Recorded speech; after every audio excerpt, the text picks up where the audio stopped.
out-of-town retail market is going to fare during 2023? What sort of changes or evolution do you envisage? Well, we see the blend of uses on retail parks becoming wider. So the introduction of more drive-throughs, different types of lettings that aren't retail. So more gym lettings, more leisure lettings, and they can now compete with retail rents. Lots more EV charging points going into schemes, some new lettings to medical uses, so some dental, diagnostic centres, and also offices. So we have recently been dealing with some tenants who want to let mezzanine space to offices. I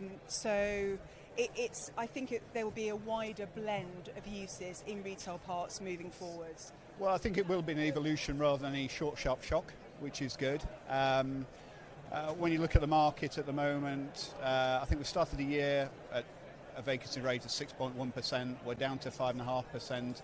And Savills Research are talking about a vacancy rate of 4.4% by the end of the year, which is an all-time low, I think. But we do have these headwinds in the market, and I think if you've got cost of living crisis, if retailers have got energy costs going up, exchange rates over the last couple of days, and if they hadn't hedged those, then those retailers are going to be stress tested, I would say. What do you think we should be watching out for, brands-wise, over the next year or so? Well, I think that the leisure market is, really active at the moment with lots of new players in there. And I think, who's going to be the winners in that competitive socialising market is going to be really interesting to see. And we've got some big openings coming across London in different venues. So I would say that leisure is definitely the marketplace that is kind of the most exciting at the moment in terms of what's happening and the changes that are coming. I can't really pick on a particular brands, I'm afraid. At CSP, we're for a couple of non-UK brands who are active. So IKEA, they are looking for 4 or 5 satellite stores in the northwest area to serve their main stores. We also act for Whole Foods, but that's very London-centric. We don't feel that the UK is particularly attracted to European brands, which Brexit hasn't helped with. Potentially becoming more attractive to American brands with the weak pound, but we don't necessarily see that filtering through to the market in the next 12 to 18 months. So I think the retailers that have invested online as well as the high street will really, really benefit. Online is so important to run in parallel with the high street as well. But also I think the independents are going to have their say as well. So there'll be key towns where there'll be a good mix of multiples who have invested with online, are opening stores, as well as those that are independents, strong independents that offer a good service. I think it's more about customer service now. So who would you say are the brands to watch other than those mentioned in 2023? I think probably digital native brands. I think a lot of the online players, one area that we have seen is that the share of online spend has started to reduce across the market, and we've also seen a lot of those big online third-party sort of apps start to find some financial constraints and stuff. And I can see a lot of these brands looking to the high street as an opportunity where they can engage with their consumers. They can offer sort of online fulfillment. So we've seen people like Gymshark, for example, who's opening right on Regent Street, a real prime unit. Those are the type of brands I'll be interested in, sort of really looking to are they going to expand and obviously move not just in London but look across the country.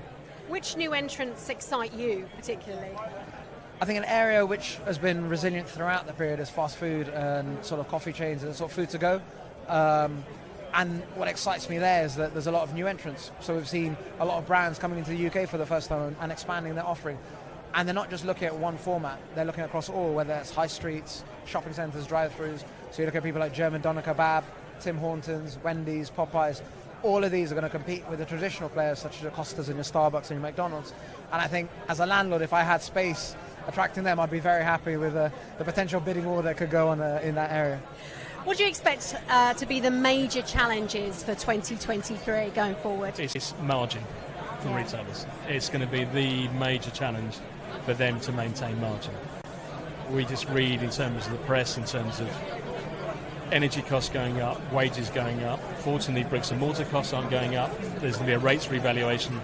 But importing now with the currency, there's going to be huge pressure on margin in terms of that cost, and how much of that retailer can then push through, or that food and beverage operator push through the customer when we're in quite sticky economic situations to be tough. So I think the challenge to the retailers is going to be margin. Fortunately, I think for bricks and mortar, for our industry, because of the massive rebasing that's happened, we're not going to see the squeeze, but we're already being told the online part of retailers' businesses hasn't rebased and it's getting squeezed further, and the online margins were already smaller than bricks and mortar. So I see actually any spare money from retailers being diverted from online development to going back to bricks and mortar, having more showrooms. Google advertising costs are going up.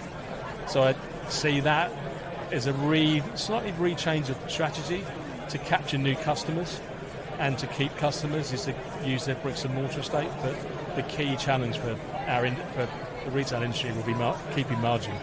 I know at the moment, if we think of the pound and various other cost of living crisis, there's big impacts in terms of commodity prices, in terms of even just supplier side. There's shortages of labour. I think the list is endless in terms of the challenges and the headwinds we're facing. But I do think since the pandemic and what we've been through, occupiers are much more resilient, landlords are much more nimble, understanding of this. There's a strong, I work in data, so I have to say there's a lot more understanding of the data and using this data to help guide these decision making. And hopefully those lessons learned in the last period will guide us in a strong position going forward. And when we look at some of our in-house numbers, we think they will be sort of stabilising. We'll see a lot more sort of, not the rapid recovery we saw maybe in the first half of this year, but we don't feel we're going to go back to the sort of negative cycle we saw in some of the other periods of time. Yeah.